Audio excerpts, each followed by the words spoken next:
할렐루야. 오늘 요한계시록 18장의 말씀 함께 나누면서 바벨론의 멸망과 그들의 그 사악함에 대한 실체를 함께 우리가 나누도록 하겠습니다. 자, 큰 성 바벨론. 지난 시간에 우리 17장에서 그 부분을 다뤘습니다. 그때는 이제 짐승과 열불에 대한 얘기도 함께 나오고 있었습니다. 근데 오늘 18장에는요, 전체가 바벨론에 대한 얘기가 나오고 있는 것입니다.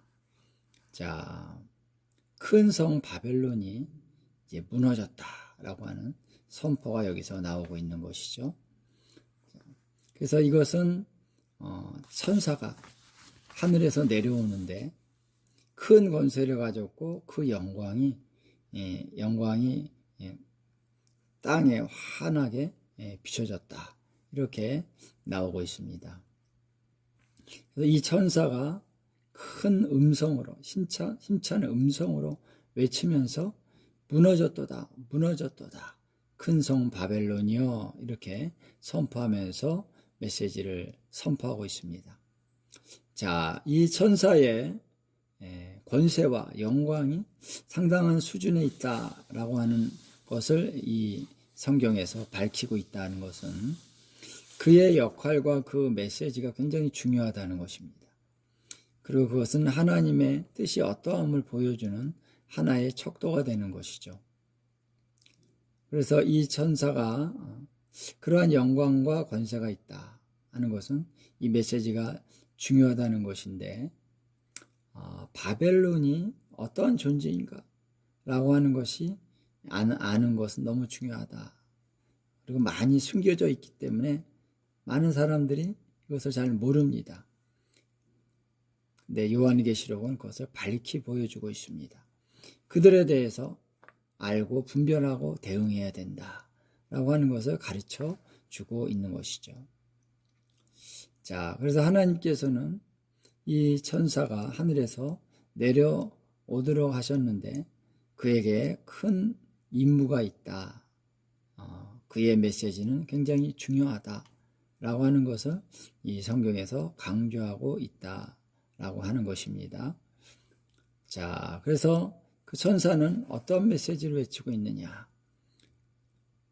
무너졌도다, 무너졌도다, 큰 성 바벨론이여 이렇게 시작을 하고 있죠. 자, 그러면 여기서 바벨론이 무너졌다라고 하는 시점이 어느 시점인가라고 하는 것을 우리가 한번 상고해 볼 필요가 있습니다.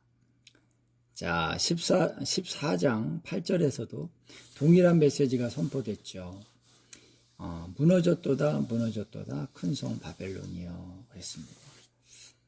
자, 그때의 이 바벨론이 무너졌다는 선포와 지금 본문 18장에서 바벨론이 무너졌다는 선포는 어떠한 차이가 있는가 하는 것을 우리가 봐야 되는데요. 자, 14장 8절에는 그것이 선포되는 시점은 아직 바벨론이 멸망하지 않은 심판이 이루어지지 않은 상황에서 그 메시지가 천사를 통해서 선포됐습니다. 그래서 그 선포가 이루어졌을 때 그것은 이 땅에 있는 사람들에게 어떤 의미를 주고 있냐면은 하나님께서 이것을 반드시 행할 것이다 라고 하는 선포를 주고 있는 것이죠. 그래서 그 계시가 많은 사람들한테 전달이 됐을 것입니다. 그래서 그 사람들이 이 바벨론에 대한 그런 계시를 그들이 듣고 바벨론이 이제 곧 무너지는 모습이 나타나겠구나 라고 하는 것을 확신할 수 있도록 그 계시를 풀어놓는 역할을 했다라고 하는 것이죠. 그래서 그 당시에 많은 환란이 있고 또 핍박이 있기 때문에 하나님을 경외하는 자들은 그 메시지에 대한 계시가 그들 가운데 임하였음으로 말미암아 더욱 믿음을 지키려고 하게 될 것입니다. 그리고 어떤 사람들은 안 믿는 사람이지만 그 계시가 그들 가운데 임하여서 아, 내가 이제 바벨론을 떠나야 되겠구나. 바벨론의 어떤 것들을 대항해 가야 되겠구나 라고 하는 변화의 생각을 갖게 될 것입니다. 자, 그렇지만 이번 이 18장 2절에 나오는 바벨론이 무너졌다는 선포는 이미 그 심판이 이루어진 후라고 볼 수 있는 것이죠. 전후 상황을 보면은 바로 문맥을 보면 바벨론은 이미 멸망을 했다라고 하는 것입니다. 물론 여기에 조금 우리 디테일한 부분에 차이점이 조금 나타나고 있어서 조금 주의해야 될 필요가 있는 그런 부분이 있습니다. 왜냐하면 바벨론이 두 가지의 차원에서 멸망이 이루어지는데, 먼저는 17장 18절에 나오고 있는 열불과 짐승이 음료를 미워하여 망하게 하고 벌거벗게 하고 그의 살을 먹고 불러 아주 사른다. 그것은 1차적으로 바벨론이 이제 초토화가 되는 것이죠. 그래서 마지막에 전 도시가 다 불에 타버렸다라고 하는 것입니다. 그래서 이 사건이 이루어진 것이 첫 번째고요. 두 번째는 큰 지진이 일어나면서 땅이 세 갈래로 갈라졌습니다. 그리고 나서 지진이 일어난 후에 이 쓰나미가 그 도시 일대를 덮쳤다는 것이죠. 그러니까 도시가 완전히 바닷물에 잠겨버렸다. 이 두 가지의 사건은 조금 이 시간적으로 좀 간격이 있을 것입니다. 그래서 그 간격 사이에 바로 이 18장의 말씀이 이제 선포된다라고 하는 것을 우리가 엿볼 수가 있는 것이죠. 그래서 1차적으로는 심판이 일어난 후이며 최종적인 심판은 아직 오지 않은 그 상황 속에서 이 메시지가 선포되고 있다라고 우리가 볼 수 있다는 것입니다. 자, 그래서 그 점을 좀 더 이따가 좀 전개해 가면서 다시 한번 확인해 드릴 텐데요. 그래서 바벨론이 초토화되고 나서 이 외침이 이제 외쳐졌습니다. 그래서 이 심판이 이루어졌다라고 하는 것을 왜 얘기를 할까요? 왜 선포를 할까요? 자, 이것은 사람들에게 이 모든 사건에 대한 이해를 주고 있는 것입니다. 왜 바벨론이 무너졌느냐? 바벨론이 왜 초토화됐느냐?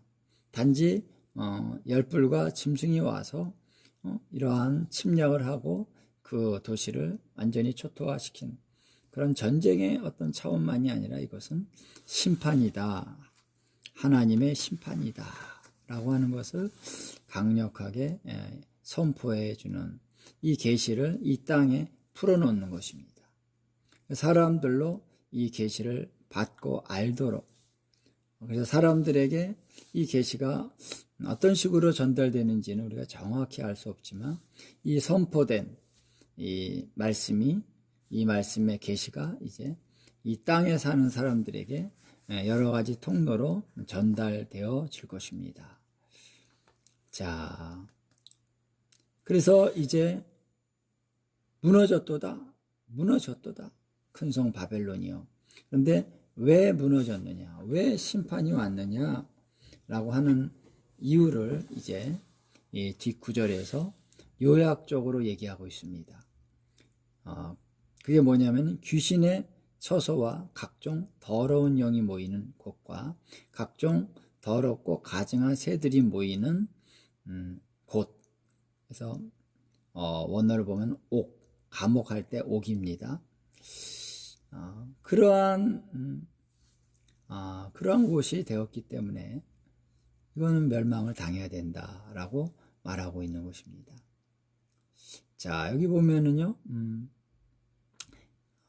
귀신의 처소, 그리고 더러운 영들이 모이는 처소, 그리고 더럽고 가증한 새들이 모이는 그러한 장소라는 것. 그러니까 굉장히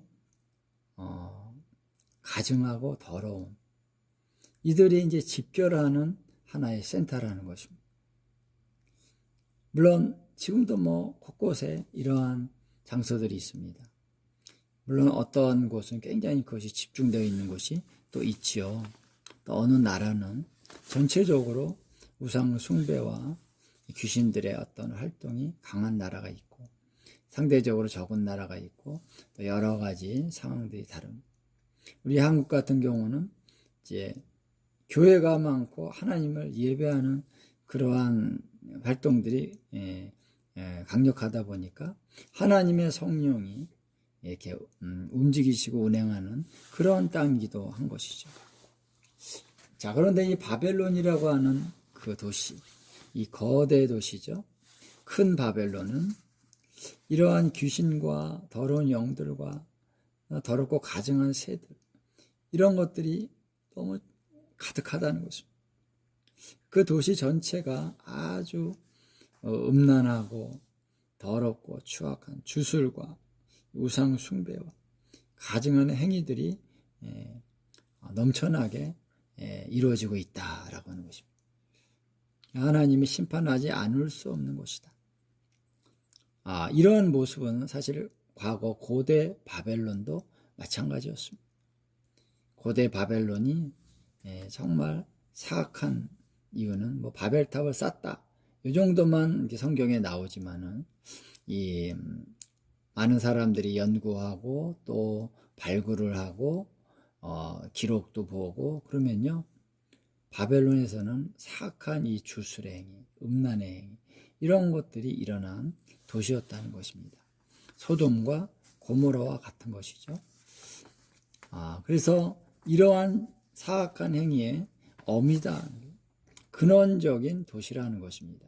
여기서부터 이 사악한 모든 모습들이 전 세계로 퍼져간 것이다 라고 하는 것입니다. 소돔과 고모라도 아마 이런 사람들이 가서 거기에 영향을 주었을 것이고, 그리고 이집트도 마찬가지고요. 그리고 이 그리스, 이러한 그리스 신화들이 나오잖아요. 그건 굉장히 음란한 주술적인 행위라는 것입니다. 바울이 아덴에서 보고 막 흥분하죠. 너희가 알지 못한 하나님을 믿고 회개해라, 이렇게 설교를 했습니다. 그리고 어떤 분들이 이제 일본의 그런 목사님들이 제가 얘기를 했었습니다만, 이 네팔에 있는, 네팔이 불교와 힌두교의 종주국이죠. 거기서부터 힌두교와 불교가 파생이 됐는데, 거기에 그 히말라야 그 지역에 바로 이 바벨론으로부터 일단의 무리들이 와서 거기서 이제 또 하나의 바벨론적인 도시를 시작했다는 것입니다. 거기가 히말라야 높은 곳이니까 높은 곳에 가서 주술적인 행위를 했다라고 하는 것입니다. 자, 그래서 그 도시는 너무나도 정말 참남하고 가증스러운 그런 도시다. 하나님의 진노를 받을 수밖에 없다 라고 하는 것을 얘기하고 있는 것입니다. 그리고 3절은 좀 더 이제 세부적인 얘기를 하고 있는 것이죠. 그들의 음행의 그런 음행은 이제 육체적인 음행과 주술적인 영적인 음행을 함께 포함하는 것입니다. 그 음행의 진노의 포도주로 말미암아 만국을 무너지게 했다는 것입니다. 많은 민족들이 바로 이 바벨론에 의해서 영향을 받고 타락하고 부패하고 가증하게 됐다라고 하는 것을 얘기하고 있는 것입니다. 그래서 이제 거대 도시 바벨론이 다시 세워질 때에 전 세계적인 악한 영향력을 그 도시로부터 이제 흘려보내는 역할을 하게 된다라고 하는 것이죠. 자, 그래서 이러한 영향력으로 인해서 전 세계가 영향을 받는데요. 이러한 이 주술적인 영향력뿐만 아니라 이제 이로 인해서 경제계와 정치계에도 큰 영향을 받게 된다라는 것이죠.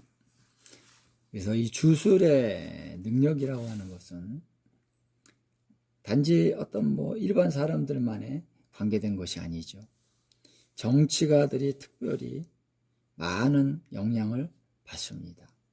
왜냐하면 정치하려면 뭔가 알아야 되니까, 어떤 영향력이 필요하니까 정치가들이 이 무당을 많이 찾아가게 되는 것이죠.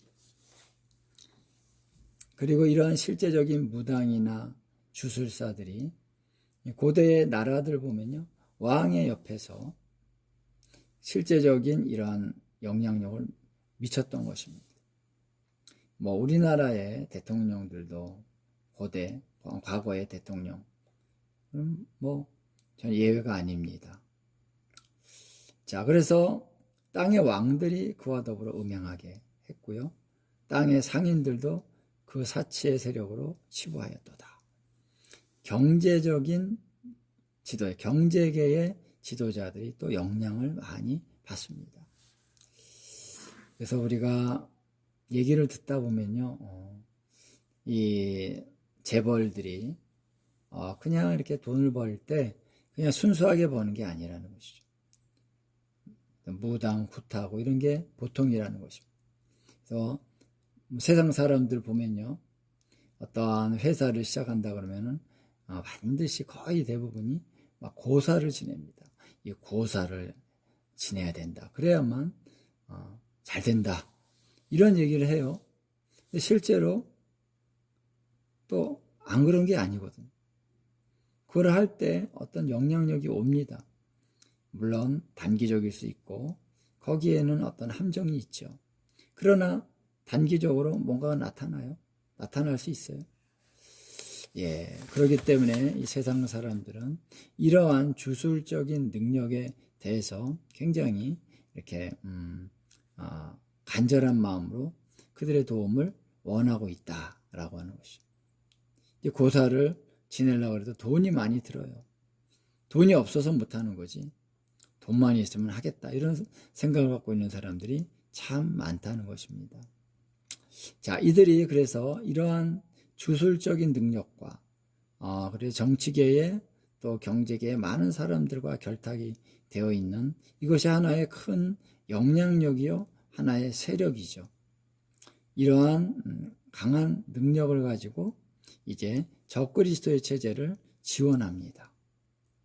이 짐승의 모든 활동을 지원하고 돕고, 그래서 초기에는 바로 이 적그리스도의 그 마지막 때 그 활동이 이 바벨론의 영향력에 의해서 많은 도움을 받게 되는 것이죠.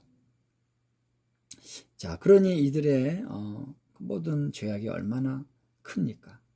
그래서 그들은 무너질 수밖에 없다라고 하는 것을 여기서 선포하고 있는 것입니다. 자, 그 다음에 이제 4절부터 쭉 내려가면서 나오는 그 얘기는요, 그러한 내용은 이제 18장 1, 2, 3절하고는 좀 다른 차원의 계시의 전달 방법이 이루어지고 있습니다. 자, 여기서는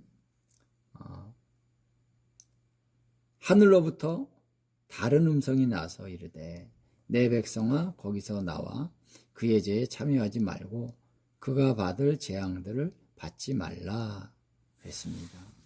그래서 여기에 4절 이하의 내용은요, 이 내용들이 이제 앞으로 이제 미래적으로 이런 심판이 있을 것이다 라고 하는 그러한 문구들이 계속 나오고 있습니다.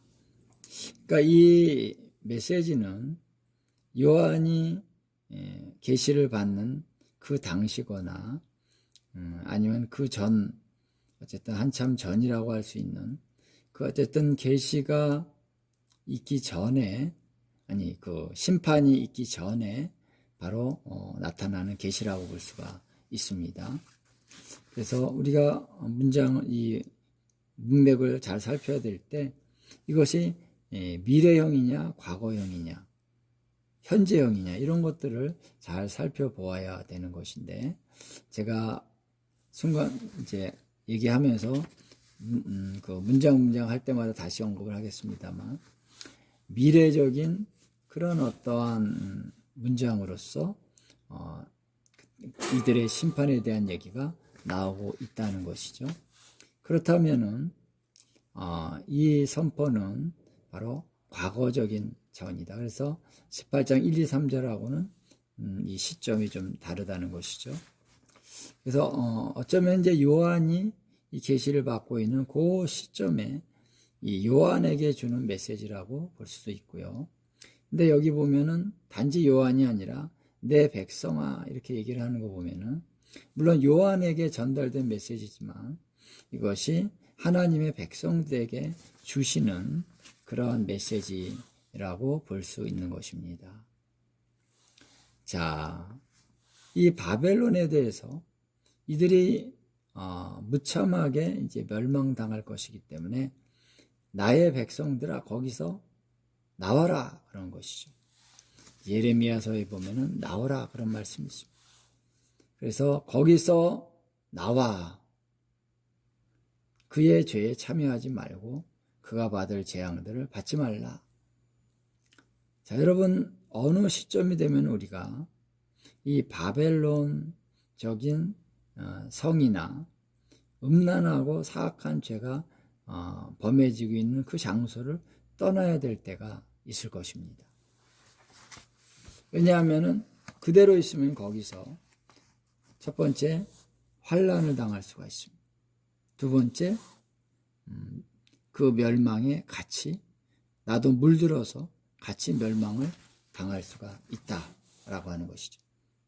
그래서 그 현장을 떠나야 될 때가 있을 것입니다.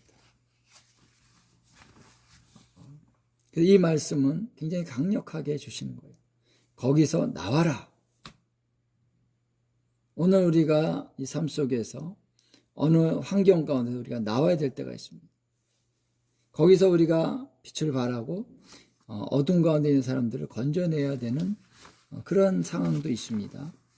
그렇게도 해야 됩니다. 그러나 어떤 상황 속에서는 이제는 너희가 나와라. 그런 성령의 인도하심이 있을 수 있습니다. 그때는요, 나오는 것입니다. 나와야 됩니다. 그래서 그의 죄에 참여하지 말고 그가 받을 재앙을 받지 말라. 이 죄의 영향력을 우리가 그냥 가까이에서 받으면서 이겨내려고 해야 될 때가 있습니다만, 그러나 많은 경우에 하나님은 그 죄가 저질러지고 있는 그 장소에서 피해라, 나와라, 그렇게 많이 말씀을 하십니다. 그래서 이 바벨론이 그 주는 영향력은 굉장히 강력하다는 거예요. 여러분, 그래서 오늘 우리가 이 주술적이고 약한 영의 영향력에 대한 지혜가 필요합니다. 무조건 대적하고 무조건 그냥 가서 내가 싸우겠다. 이런 태도는 굉장히 위험합니다. 예, 우리가 강력한 역공격을 받을 수 있고요. 우리의 마음이 빼앗겨 갈 수가 있습니다. 우리는 하나님의 지혜 가운데서 선을 잘 찾아야 됩니다. 우리가 대항해야 될 때가 있고 대적해야 될 때가 있고 어떨 때는 피해야 될 때가 있습니다. 그것을 잘 해야 되는 것이죠. 자, 그래서 우리가 전쟁을 할 때도 마찬가지잖아요. 그렇죠? 전쟁할 때 무조건 전진이 아닙니다. 무조건 싸워서 뭐 죽든지 그러면 안 되죠. 싸워야 될 때가 있고 피해야 될 때가 있고 전략적으로 가야 됩니다. 성령의 인도가 그래서 필요한 것이죠. 자, 그의 죄는 하늘에 사무쳤다. 하나님은 그의 불의한 일을 기억하신지라. 자, 하나님이 그 죄가 하늘에 사무쳤다고 말씀하십니다. 그의 불의가 하나님이 기억하고 계신다. 하나님이 기억하신다는 것은 굉장히 무서운 말씀이에요. 그냥 알고 있다가 아닙니다. 하나님은 저 죄악이 없어져야만 된다. 그래서 그 죄악에 대한 심판의 마음을 하나님이 갖고 계신다라고 하는 것입니다. 자, 그래서 이러한 어떠한 그 죄악에 대한 얘기를 성경은 강력하게 하시면서 이제 나와라. 그 죄가 너무나도 크다라고 하는 것을 말하고 있습니다. 그래서 하나님은 그 행위대로 그 죄악을 갚아주시는데 이 바벨론에 주시는 말씀은 갑절로 갚아주신다라고 하는 것입니다. 왜냐하면 그 죄가 너무나 크기 때문에 갑절로 갚아주신다. 갑절의 심판이 있다는 것입니다. 그래서 이것은 이제 요한계시록에서 볼 때 이 바벨론의 죄악은 어떻게 보면 최고의 죄악이라고 말할 수 있는 것입니다. 최고의 크기와 최고의 깊이, 최고 수준입니다. 그 죄가 하나님 앞에 너무나도 가증히 여긴 바가 됐기 때문에 바벨론에 대한 심판은 그 어떤 차원의 심판보다도 강력하다. 그래서 완전히 그냥 망하기만 하는 것이 아니라 바다로 완전히 덮어버린다는 것입니다. 그 흔적도 없어지게 한다는 것입니다. 예. 자, 그래서 이러한 강력한 심판을 얘기하는 것은 그들의 죄가 너무나도 크다는 것입니다. 자, 그러면서 이제 그 다음의 내용들은 바벨론의 근본적인 죄악은 자기 교만이다라고 하는 것을 보여주고 있는 구절들이 나오죠. 자, 그가 얼마나 자기를 영화롭게 하며 사치하였든지 그만큼 고통과 애통함으로 갚아주라. 여러분, 이 죄악이라고 하는 것에 있어서 우리가 외적으로만 볼 수 없는 더 중요한 원칙이 있습니다. 그것은 반드시 죄악은 교만하기 때문에 죄를 짓게 되는 것입니다.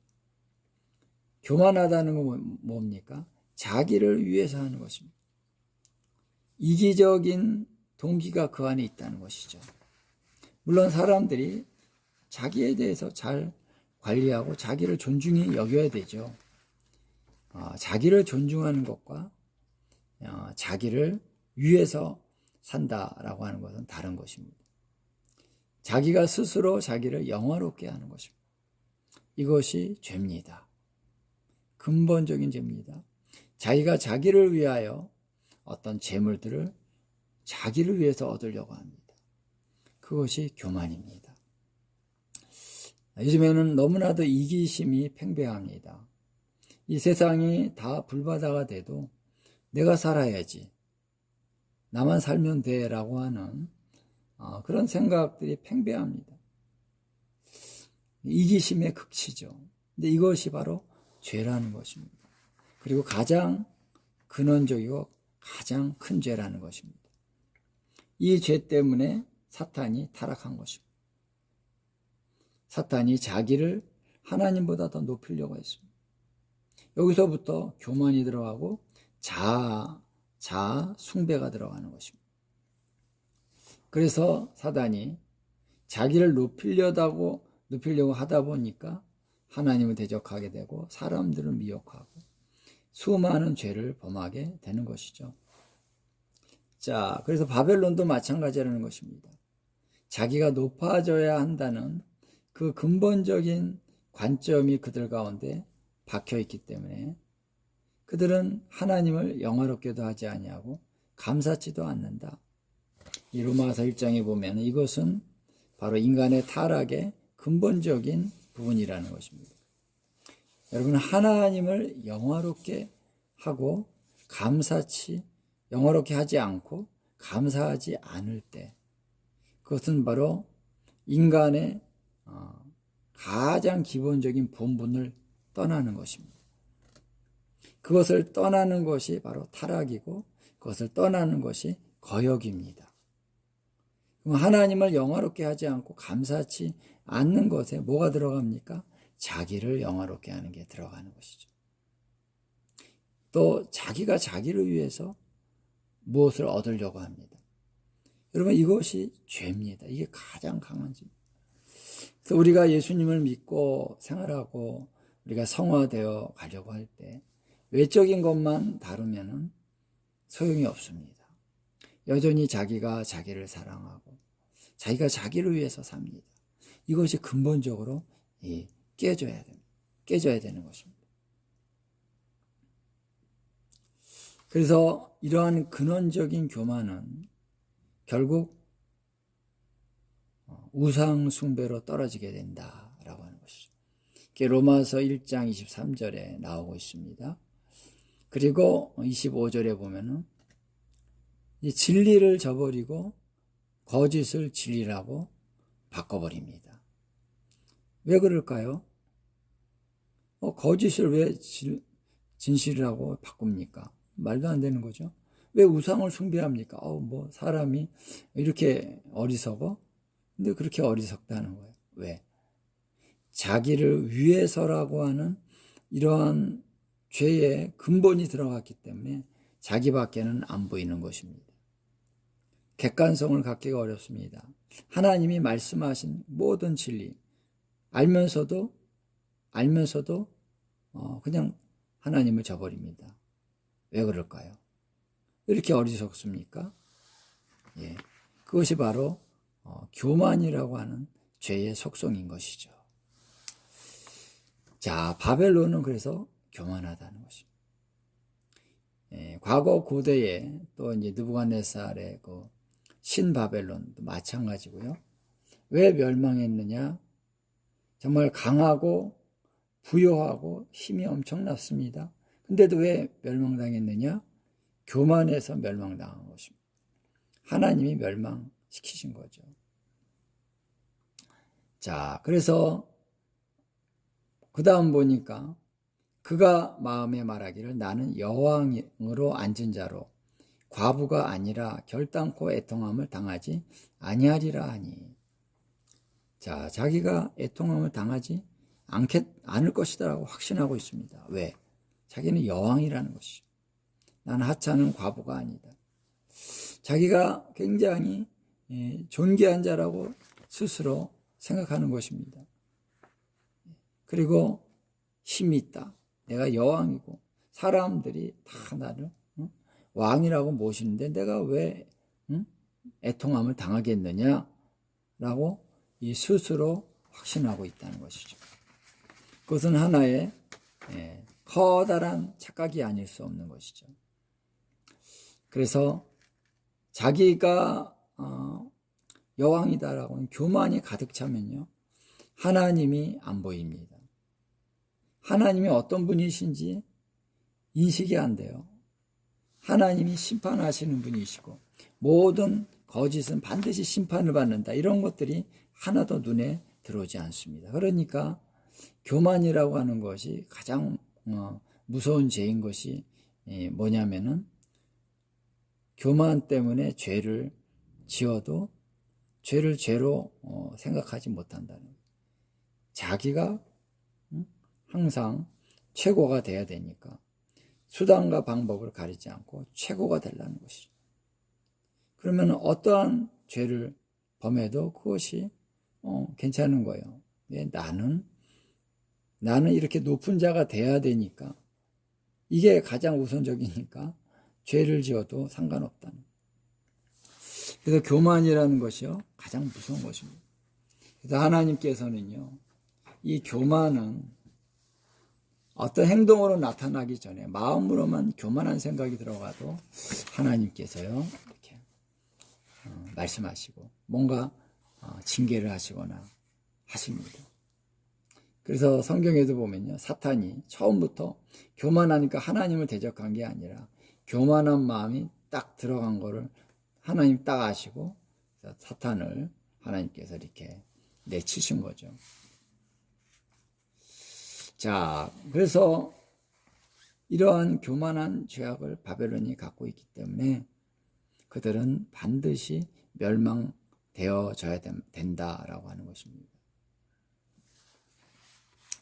하나님의 진노의 대상이 된다.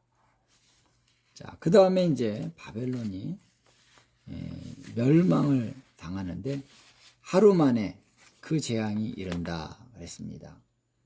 8절에 보니까 그 재앙이 얼마나 맹렬하고 얼마나 강력한지 하루 만에 바벨론 시티, 거대 도시가 하루 만에 완전히 쑥대밭이 된다라는 것입니다. 자, 얼마나 무서운 죄입니까? 그러나 저 뒤에 가면요, 한 시간에 심판이 이르렀다는 말씀도 있어요. 자, 하루 만에, 한 시간 만에. 그러니까 이 재앙이 얼마나 급하게, 강하게 이루어졌는지가 우리가 알 수 있는 그런 구절들이 나오고 있는 것입니다. 그래서 하나님께서 바벨론을 멸망시키려고 하는 그 강렬한 하나님의 그 진노하심이 그냥 쏟아부어지는 것입니다. 자, 그래서 여기서 강력한 그런 하나님의 심판이 집중적으로 일어나는데, 자, 이 재앙이 네 가지의 단계로, 네 가지의 모습으로 나타나고 있다라고 하는 언급이 나오는데요. 사망과 애통함과 흉년과 그리고 불에 살라지는 것이다 라고 하는 대목이 여기서 나오고 있습니다. 자, 사망이라는 것은요, 사람들이 많이 죽임을 당한다는 것이죠.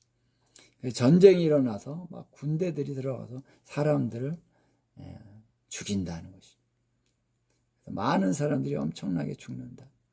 애통함이라고 하는 것은 무엇입니까? 애통함이라는 것은 수치를 당한다는 것입니다. 그래서 여기 그 17장 18절에는요, 16절에는요, 그 음녀를 미워하여 망하게 하고 벌거벗게 한다. 자, 그래서 벌거벗게 한다는 것은 아주 큰 수치를 준다는 거예요. 자, 여러 가지 모습으로 이 바벨론의 수치를 가져다 줄 것입니다. 그 다음에 이제 흉년이라고 하는 건 이제 그의 살을 먹었다. 그거는 그 농작물이라든가 이런 것들을 완전히 쑥대밭을 만들어서 더 이상 거기서 먹고 살 수 있는 그 근거들을 다 제거하는 것이죠. 그래서 흉년, 단순한 흉년이 아니라 농작물들, 먹을거리, 이런 그런 것도 다 제거한다는 것입니다. 그 다음에 불에 살라지는 것. 불에 살라진다는 것은요, 도시가 완전히 불바다가 돼서 건물이라든가 또 산림이라든가 시설들, 이런 것들이 완전히 다 불에 다 없어지도록 불을 지른다. 그래서 그 도시가 완전히 초토화돼서 더 이상 아무도 살 수 없는 그러한 환경으로 바뀌어버린다라고 하는 것이죠. 자, 그러니까 이 심판이 엄청난 심판이 이루어질 것이다 라고 하는 것을 여기서 얘기하고 있습니다. 자, 아까도 잠깐 얘기했지만 이 8절에 보면요, 그 재앙이 하루 만에 이를 것이다, 미래형을 쓰고 있죠. 그래서 불에 살라지리니 미래형입니다. 그래서 이러한 심판을 이제 언젠가 이루어지기 전에 바로 이 메시지를 전하고 있다라고 하는 것이 이제 나오고 있는 것이죠. 뭐 이러한 미래형을 쓰고 있는 것은 계속되고 있습니다. 자, 그래서 이러한 심판을 행하시는 주 하나님은 강하신 자이십니다. 자, 하나님이 강하다고 표현하는 것은요, 하나님은 반드시 죄에 대해서 심판하시는 하나님이시다. 하나님은 오래 참으십니다. 회개의 기회를 주십니다. 그러나 회개치 아니하면 하나님께서 반드시 심판을 하시는데, 심판을 하실 때는 굉장히 무섭다라고 하는 것이죠. 그냥 조금 이렇게 건드리고 마는 게 아니라 하나님이 그 합당한 심판을 철저하게 내리시는 분이십니다. 하나님은 죄를 미워하십니다. 왜냐하면 어떻게 보면은 역으로 하나님은 사랑이시기 때문에 죄를 완전히 없애버리신다는 거죠. 왜냐하면 죄가 있으면은 사랑하는 하나님의 이 피조 세계가 망가지거든요. 그러니까 죄의 잔재를 완전히 없애버리셔야 됩니다. 사랑하시기 때문에. 하나님은 선한 분이시기 때문에 악한 것이 선한 것에게 영향을 줄 수 없게 하시는 것입니다. 하나님은 선하신 분이십니다. 하나님은 사랑이십니다. 그렇기 때문에 하나님의 심판 강력하다는 것이죠. 그래서 하나님이 심판하실 때는 강한 자로 나타나신다. 자, 그러면서 이제 여기서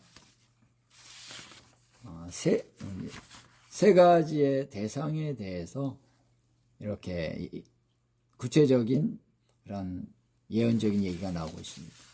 첫 번째는 이제 땅의 왕들이고, 그 다음에는 땅의 상인들이고, 그 다음 부류는 이제 그 물건들을 옮기는 자에 대한 어떤 관련된 얘기들이 나오고 있는 것이죠.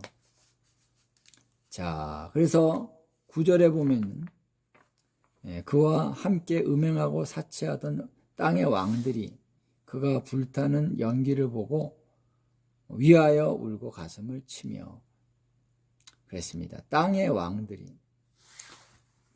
그래서 여기서 좀 더 아주 자세히 얘기하고 있는 것은 뭐냐면 그들의 죄악성과 영향력에 대한 어떤 적나라한 언급이라고 할 수 있습니다. 이 땅의 왕들도 같이 음행을 행했다라고 하는 것입니다. 이 주술적인 것에 같이 동참하고요.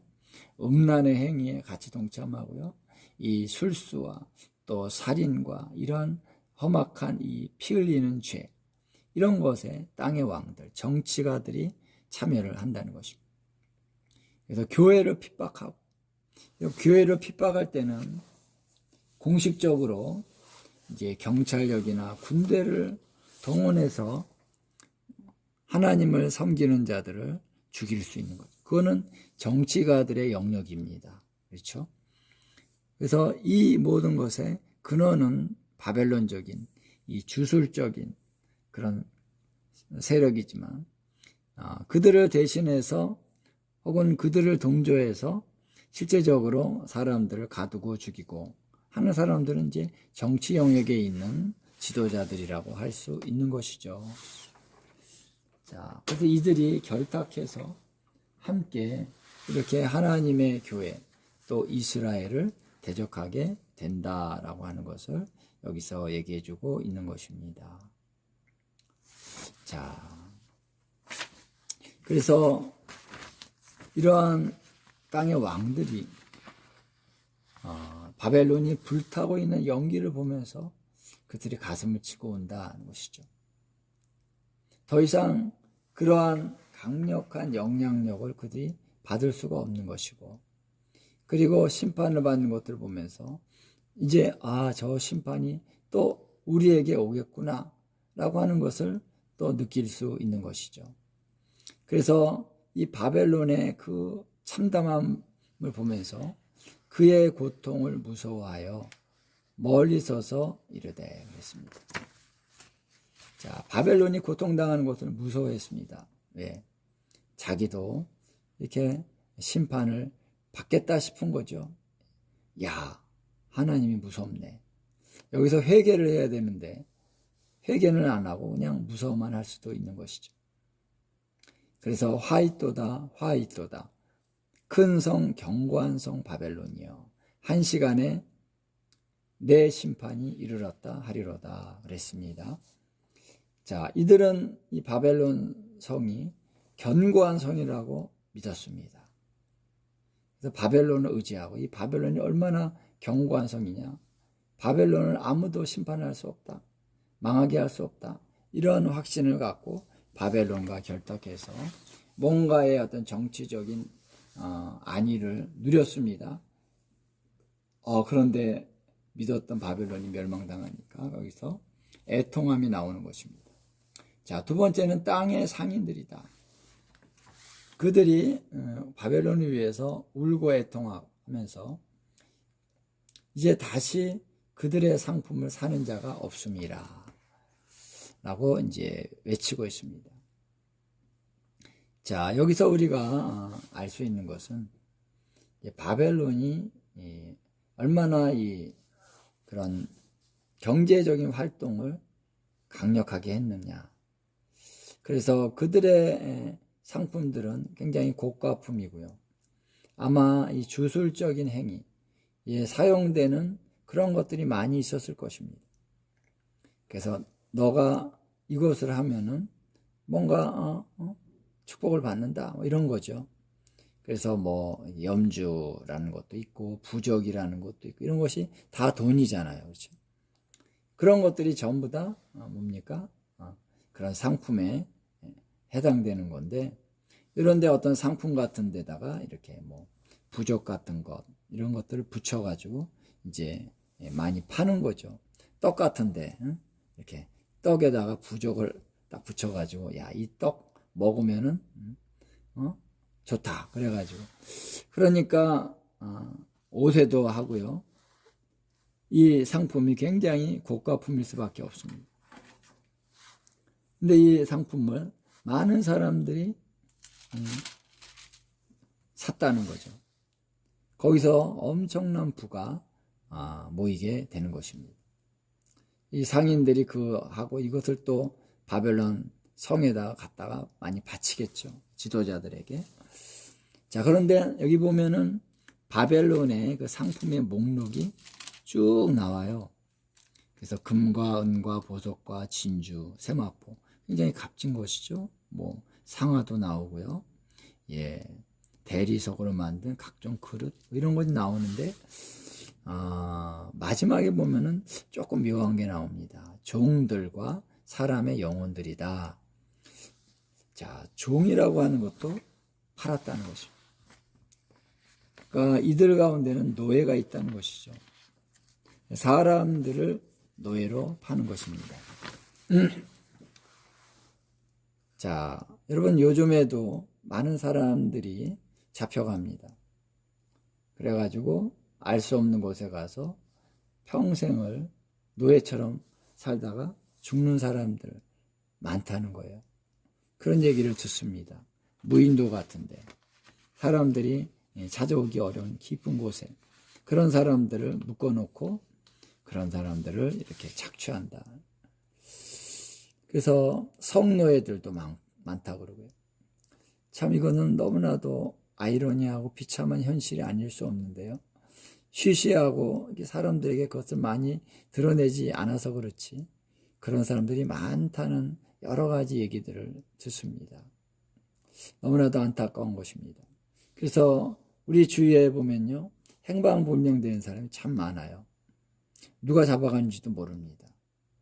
흔적도 없습니다. 그래서 그 부모가 애타가지고 전에 제가 이렇게 가다 보면 저기 경부고속도로 가는데 지금도 붙어 있는지 모르겠어요. 벌써 한 20년 된 것 같아요. 그 프랜카드가 붙어 있습니다. 우리 딸 누구를 찾아주세요. 행방불명되는데 아직도 모른다는 거. 아직도 안 돌아오는데 그 부모는 계속 그거를 붙이더라고요. 그래서 한 20년 된 것 같습니다. 제가 한번 다시 한번 확인해 봐야 되는데 지금도 붙어 있는지. 너무나도 안타까운 일들이 있는데 이 바벨론에서는 바로 그러한 사악한 일들을 그것을 주도적으로 할 것이라는 것이죠. 얼마나 가정합니까? 예. 그리고 사람의 영혼이 있다. 사람의 영혼들이 상품이라는 것입니다. 이건 어떠한 차원인지 잘 모르겠습니다. 이게 아마 주술적인 영향력 안에서 사람들의 어떤 영혼을 사고 팔 수 있는, 그래서 한 사람의 영혼이 완전히 사로잡혀져서 어떤 다른 어떤 목적으로 쓰임을 받을 수 있는 것이다라는 거죠. 어떤 모습인지 우리가 정확히는 우리가 알 수 없습니다만 이런 것들에 대한 얘기들이 또 많이 나오고 있습니다. 너무나도 사악한 것이죠. 하나님의 그러한 존귀함을 잊고 하나님께서 한 영혼을 자유의지를 주신 존귀한 인격적인 존재로 창조하셨는데 그 인격성을 완전히 사로잡아서 그것을 다른 목적을 위해서 사용하는 것이죠. 돈을 벌기 위해서. 자, 그래서 이 주술이라는 것과 또 정치적인 어떤 정치가들의 정치력과 이 비즈니스적인 이 돈에 대한 것이 함께 이렇게 삼각형으로 연결되어 있습니다. 이 사악한 구조, 타락한 구조에 의해서 한 나라의 정치와 경제와 종교가 함께 묶여서 가고 있는 현실에 우리는 살고 있는 것입니다. 나라들마다 조금씩 차이가 있지만, 도시마다 좀 차이가 있지만, 여러분, 우리가 살고 있는 이 한국에도 이러한 영역들이요 다 존재하고 있습니다. 그래서 이러한 짓을 하는 세력이 바로 바벨론이라는 것이죠. 바벨론, 하나님의 그런 시각이 그들이 지금 활동하는 거 다 하나님 보고 계신다. 근데 이런 활동이 이제 마지막 때는 거대 도시 안에서 강력하게 일어나게 된다라고 하는 것입니다. 자, 그래서 이러한 목록을 쭉 얘기하면서 이 바벨론아, 내 영혼이 탐하던 과일이 내게서 떠났으며 맛있는 것들과 빛난 것들이 다 없어졌으니 사람이 결코 이것들을 다시 보지 못하리로다 그랬습니다. 그래서 여러분, 이 세대는요, 사람들이 얼마나 이 먹는 것을 즐기는지 몰라요. 사람들이 맛있는 걸 계속 먹도록 이 모든 비즈니스계가 그쪽으로 이렇게 상행위를 합니다. 상행위를 하지요. 홍보를 하고 광고를 합니다. 그래서 그 광고를 보는 순간 꼭 먹고 싶게 해가지고 요즘 사람들이 얼마나 맛있는 거를 많이 먹습니다. 뭐 과자니 빵이니 아이스크림이니 초콜릿이니 이 젊은 사람들 막 이 먹는 걸 막 입에 달고 다녀요. 예. 자, 뭐 나이 든 사람도 마찬가지고 우리가 너무 쉽게 영향을 받을 수밖에 없는 문화 가운데 살고 있습니다. 그리고 빛난 것들, 너무 아름다운 것을 너무 추구하죠. 그래서 이 성형외과가 너무나도 많이 발달이 됐습니다. 그래서 돈을 벌어가지고요, 돈을 차곡차곡 모아가지고 딴 데 안 쓰고 딱 어느 시점에 가서 성형수술을 하는 게 꿈인 거예요. 많은 여자분들이. 그건 뭐 이해가 될 수 있는 부분이지만 우리가 바로 그런 외모에 노예가 됐다라고 하는 것입니다. 그 이제 예쁘게 하지 않고 다니면은 성형수술하지 않고 이렇게 약간 누추하게 다니면 사람들이 다 봅니다. 이상하게 저 사람 이상한 사람이야. 우리랑 달라. 이런 식으로 이렇게 시선만 봐도 이렇게 시선이 의식되고 사람들이 봐도 야, 너 좀 이렇게 좀 예쁘게 하고 다녀. 뭐 이런 주위의 사람들이 다 얘기를 합니다. 이런 사회적인 압력이 오는 것이죠. 여러분, 이것이 바로 바벨론의 죄악이라는 것입니다. 수수하게 얼마나 아름답습니까? 우리 여성들도 그냥 화장 안 해도 다 아름다운 거예요. 너무나 아름답잖아요. 진정한 아름다움은 단순한 외모가 아니라 그 안에 있는 내적인 그런 사랑과 친절함과 이런 것이 진정한 아름다움의 근원이죠. 그냥 화장을 진하게 해가지고 막 얼굴이 번쩍번쩍하고 그런 거 아니라는 것이죠. 근데 이런 맛있는 것과 빛난 것들 다 없어졌다. 사람들이 결코 이것들을 다시 보지 못하리로다 이렇게 말하고 있습니다.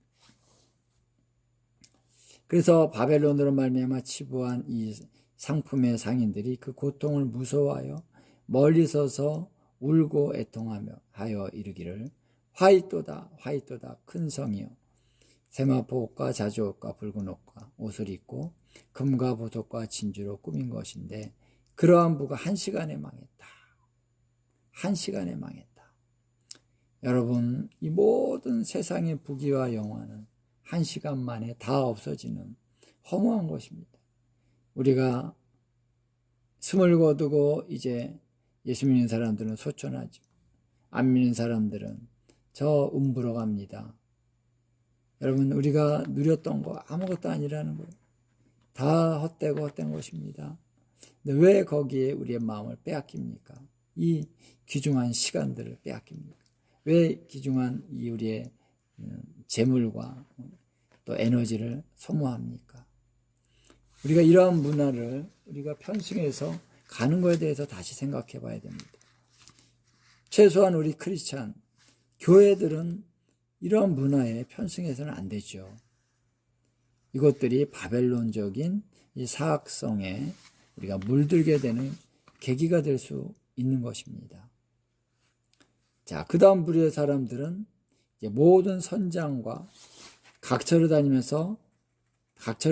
성객과 선원들, 바다에서 일하는 자들. 자, 이들은 이제 이 물건을 옮겨주면서 바로 택배 회사와 같은 거죠. 요즘에 이 택배 회사, 이 배송하는 업이 굉장히 많이 발달됐잖아요. 우리도 그래요. 뭐 옛날에는 맨날 어디 가서 우유를 사오고 물건을 사오고 그랬는데 귀찮으니까 그냥 택배로 시키면 더 싸고, 예? 또 금방 갖다 주고, 요즘에는 쿠팡에서 굉장히 빨리 배송을 하니까 기간도 빨라요. 그러니까 바로 시켜가지고 그냥 먹습니다. 이 배송하는 사람들이 그래서 또 중요한 경제 활동에 중요한 역할을 하는 사람들이죠. 그래서 선장, 그리고 선객, 선원들, 그래서 이 바다에서 일하는 사람들, 배가 움직이기 위해서는 또 여러 가지 일들이 필요한 거죠.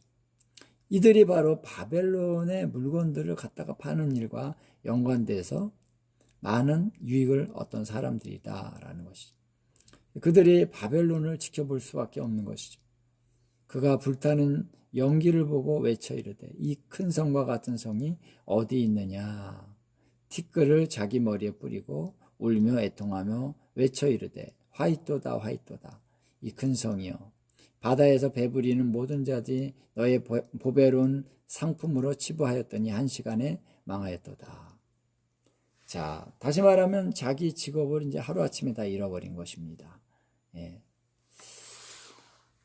자, 여기서 이러한 부류의 사람들이 외치는 그런 외침에 공통된 것은 한 시간 만에 망했다. 그들의 그 상품들, 그들의 부가 한 시간 만에 망했다. 라고 하는 것을 계속 얘기해 가고 있는 것입니다. 자, 그러나 반면에 또 다른 부류가 나오는데 20절에 하늘과 성도들과 사도들과 선지자들아 그로 말미암아 즐거워하라.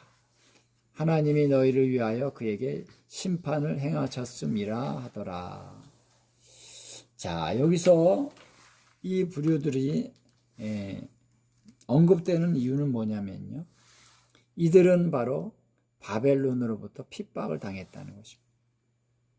많은 환난을 겪었다는 것입니다.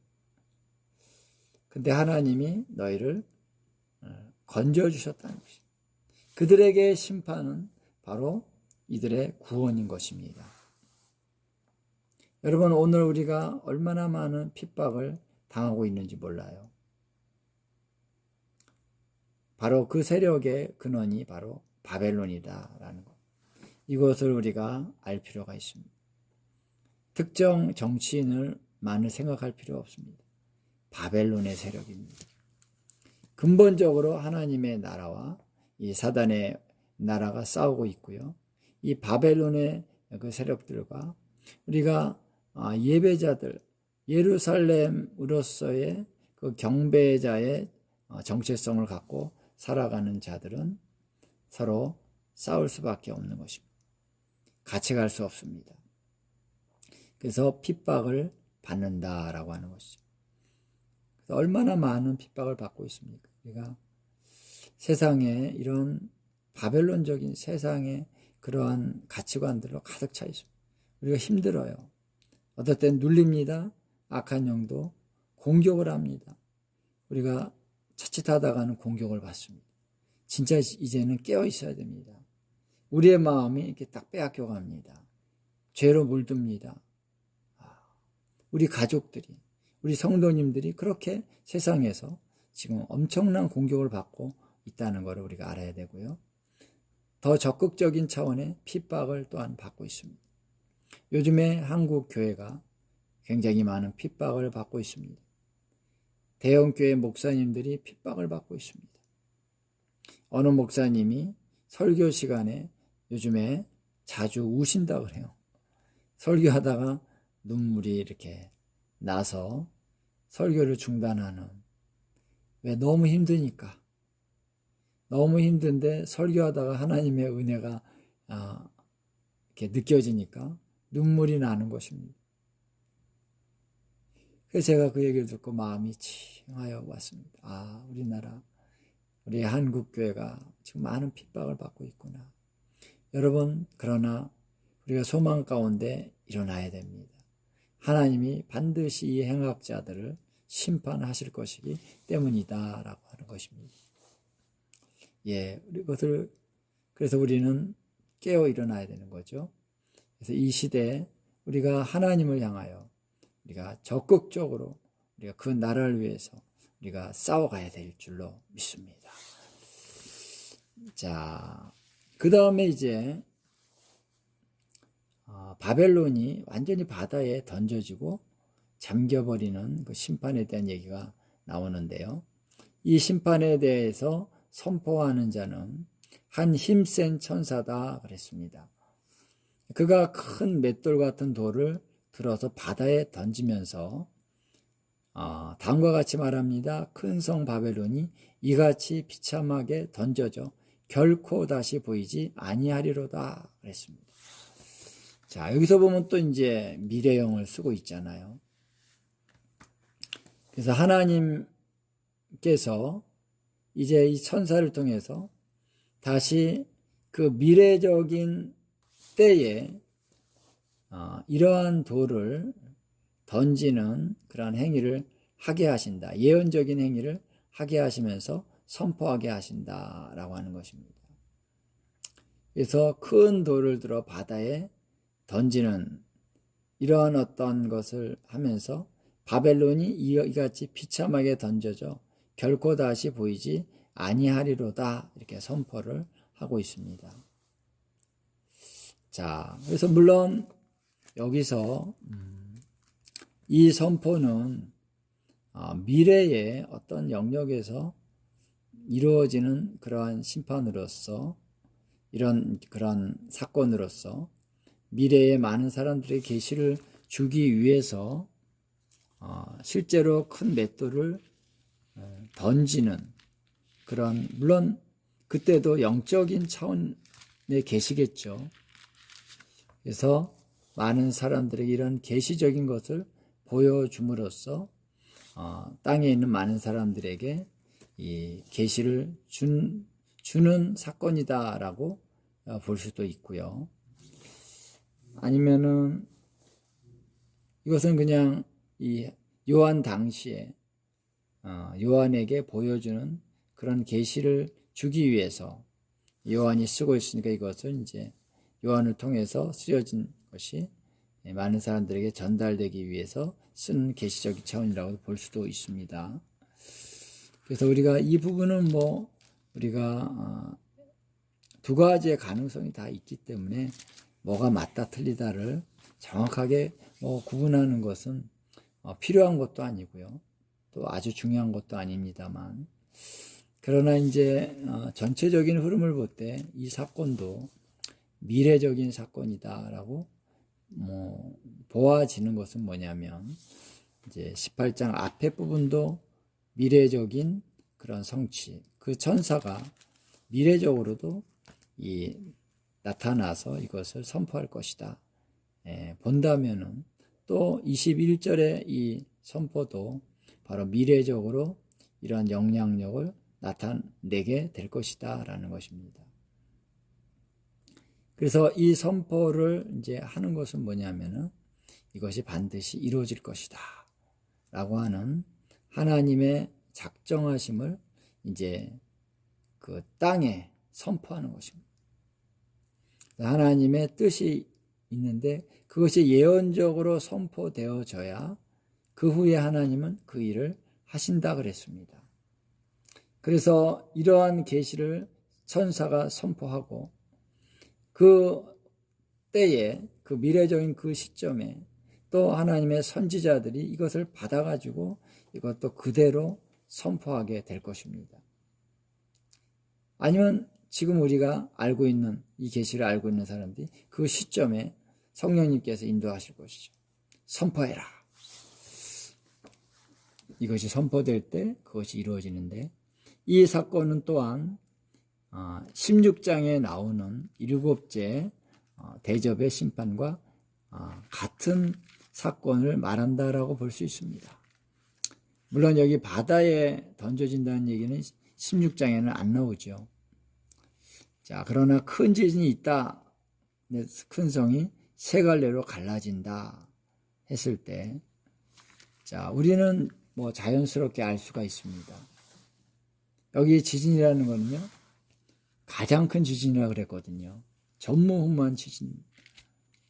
이 지진이 강력하게 일어난다고 또 전 열방에서 무너지는 역사가 일어난다 그랬습니다. 그러면 여러분, 이 강력한 지진이 이 땅 전체적으로 일어난다면요, 쓰나미가 안 일어날 수 없는 거죠. 보통 쓰나미가 아닐 것입니다. 그래서 이 바벨론 일대를 완전히 덮을기에 충분한 그런 쓰나미가 일어나게 된다라고 하는 것이죠. 자, 그래서 이러한 심판을 16장에 나오는 그 심판을 여기서 언급하고 있다라고 볼 수가 있는 것입니다. 자, 그래서 이제 모든 것이 뭐 정확한 순서가 대충적으로는 이제 순서적으로 가지만은 이러한 미리 예언적인 선포나 영적인 활동들은 약간의 이제 시간적인 차이가 있을 수 있는 거죠. 그래서 16장에 나오는 그 일곱째 대접의 심판이 바로 후이고, 그 다음에 17장 16절에 나오는 이 심판이 바로 전이다라고 하는 것을 알 수가 있습니다. 17장 16절에 나오는 것은 또 18장 8절에 또 나오죠. 사망과 애통함과 흉년, 불에 살라지는 것. 그래서 이 두 가지 차원의 심판이 이제 이루어질 것이다 라고 하는 것을 계시록이 보여주고 있다는 것입니다.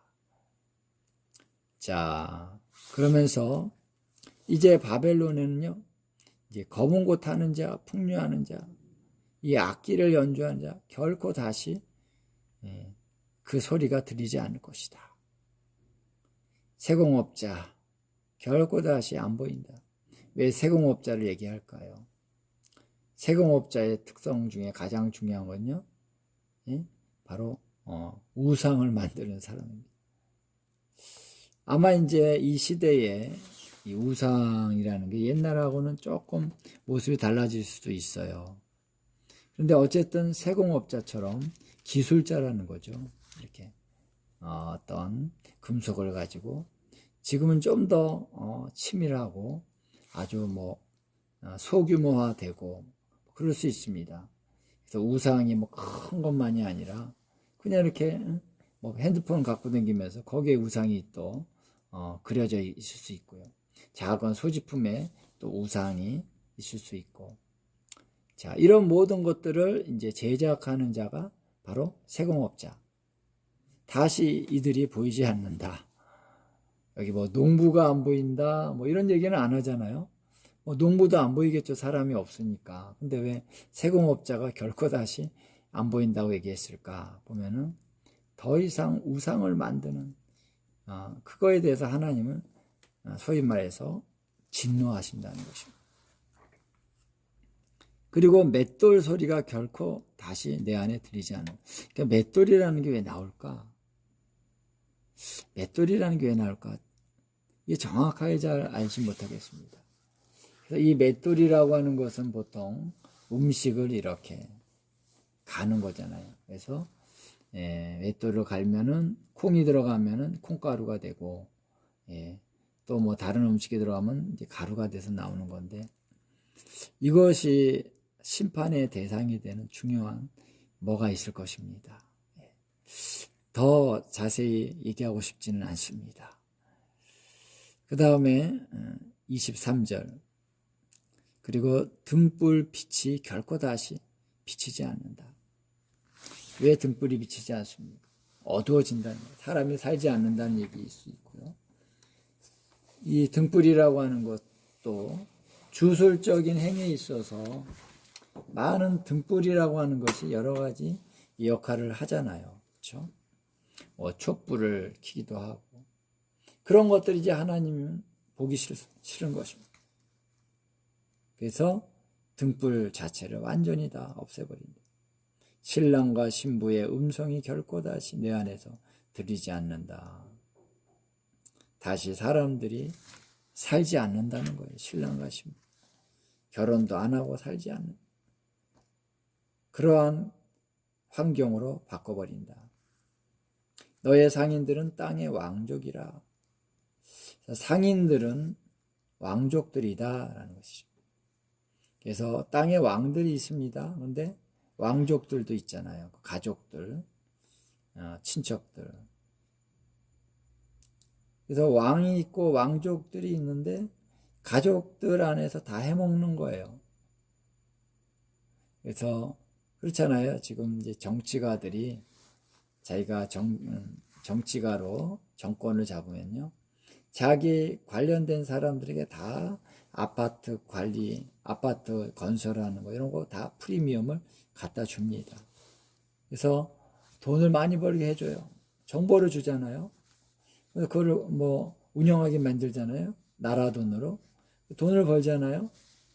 근데 우리 가족 또 내가 아는 나 친한 사람한테 주면 다시 우리께 되니까 그 우리 뻔한 거죠.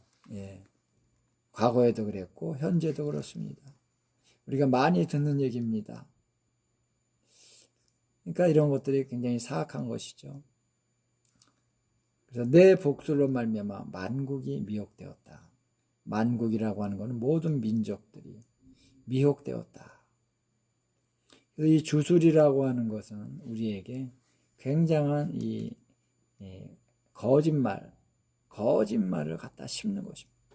진리가 아닌데 진리로 믿게 만듭니다. 그러니까 미혹되는 거죠. 이게 굉장히 사악한 겁니다. 거짓된 거를 진실이라고 믿는 것처럼 강한 영향력을 주는 것이 없습니다. 그래서 지금 이 바벨론의 세력들을 통해서 이 사단은 우리의 정신 세계를 지금 망가뜨려 놓고 있습니다. 거짓을 진실로 믿게 만들고 있어요. 그러면 어떻게 됩니까? 다 망가지는 거예요. 무엇보다도 우리가 이 진리를 지켜야 됩니다. 우리가 진리의 말씀을 지켜야 됩니다. 인간의 참된 본성을 지켜야 됩니다. 우리가 우리 삶 속에서 진정한 원리들을 정확하게 붙들 수 있어야 됩니다. 우리 자녀들을 보호해야 됩니다. 그래서 거짓과의 전쟁이 굉장히 중요한 것입니다. 근데 바벨론이 지배하는 그러한 지역은 바로 이 복술로 말미암아 만국이 미혹되는 것, 사람들이 다 미혹이 되는 것입니다. 이상한 사람들이 되는 것입니다. 자, 그래서 선지자들과 성도들과 및 땅 위에서 죽임당한 모든 자의 피가 그 성 중에서 발견되었다. 그래서 바벨론의 멸망의 가장 중요한 이유 중에 하나가 뭐냐면요, 하나님의 사람들을 죽이고 무고한 자들에게 피를 흘렸다라고 하는 것입니다. 하나님은 무고한 자의 피를 흘리는 것에 대해서 하나님은 반드시 심판하신다는 것입니다. 우리나라에서도 무고한 피가 많이 흘려졌습니다. 그러한 지역을 가면은 그 피가 호소를 합니다. 그렇기 때문에 그 지역에서는요, 어떤 저주가 나타날 수밖에 없고, 그런 저주가 나타나는 그곳을 또 이 약한 자들은 이 무당들이 그걸 이용하고 그래가지고 우상 숭배가 더 파다하게 만드는 것이죠. 그래서 이 무고한 피가 흘려진 곳에는 보면은 무슨 절이니 무당이니 이런 것들이 판을 칩니다. 거기서 이제 점을 치고 무당 굿을 하면 잘 되는 거예요. 왜? 저주가 있기 때문에. 피 흘린 죄가 있기 때문에. 그래서 오늘 우리는 그런 곳에 가서 예수님의 보혈로 그걸 다 씻어야 됩니다. 그 모든 저주를 무효화하고 그 피 흘린 무고한 자들의 피 흘림의 무고함을, 그 억울함을 예수님의 보혈로 다 씻어 버려야 됩니다. 그러면 무당굿하는 것들이 다 떠납니다. 자, 그래서 그러한 이제 영향력들, 그 성 중에서 그 피가 발견됐다. 이 바벨론 시티, 거대 도시가 그 도시 안에 많은 사람들이 피를 흘렸는데 그것은 선지자나 성도들, 많은 사람들을 납치해 와서 죽였다는 것입니다. 혹은 많은 그 도시 안에 들어온 사람을 죽일 수도 있겠죠. 아니면 외부에서 납치해 와서 그 도시 안에서 죽일 수가 있어요. 예. 그래서 그 죽인 이유가 여러 가지 있을 것입니다. 주술 행위의 목적을 위해서 이것들을 많이 행한다는 것이죠. 그래서 어떤 뉴스에 보면 너무 인육을 먹는 그런 행위들을 한다고 하는 얘기들을 많이 봤습니다. 실제로 그런 일들이 일어나고 있는 것이죠.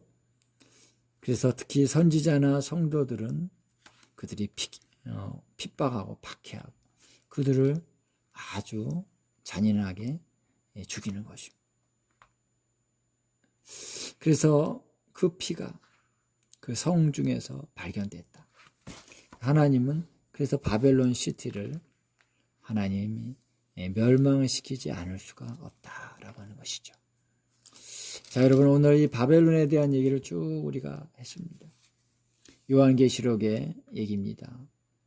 그러나 이것은 미래적인 차원뿐만 아니라 현재적으로도 우리랑 굉장히 밀접하게 연결되어 있는 얘기들이 많이 있습니다.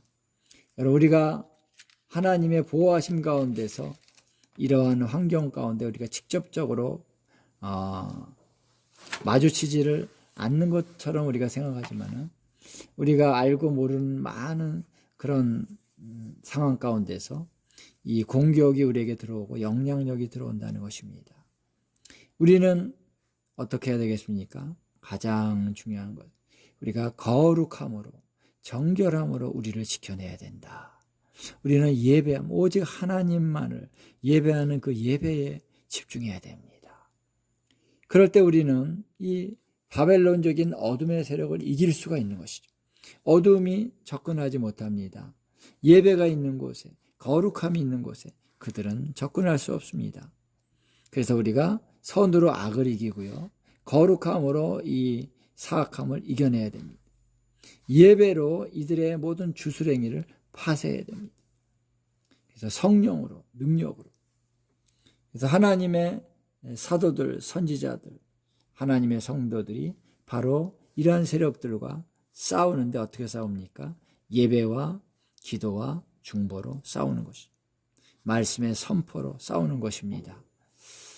그래서 우리 계속해서 이런 싸움 가운데 우리가 승리해 나갈 수 있도록, 그리고 주님이 오실 때까지 이러한 영향력들과 싸워서 하나님의 성도들을 보호하고 지키고 하나님의 교회가 거룩함에 이르는 그런 영광스러움 가운데 이르는 차원까지 나갈 수 있도록 하나님이 우리를 통해서 그 일을 행하실 것입니다. 할렐루야. 기도하겠습니다. 하나님 감사합니다. 참으로 이 세대가 부패하고 타락하며 더럽고 추악함으로 하나님 점점 더 어두워지고 있습니다. 오늘 우리는 이 사실에 대해서 성경이 증거하고 있는 이 말씀을 우리가 지금 대면했습니다. 하나님이 이 바벨론적인 이 세상의 사악한 존재들, 이들의 정체가 무엇이고 이들의 사악함이 어떠한지를 주님은 다 드러내 주셨습니다. 오늘 우리가 깨어나게 해주시고 이제 주님을 예배함과 주님의 말씀을 선포하며 우리 끊임없이 우리가 싸우고 대적하면서 그리고 주님 앞에 우리 자신을 드리면서 전진해 갈 수 있게 하여 주시옵소서.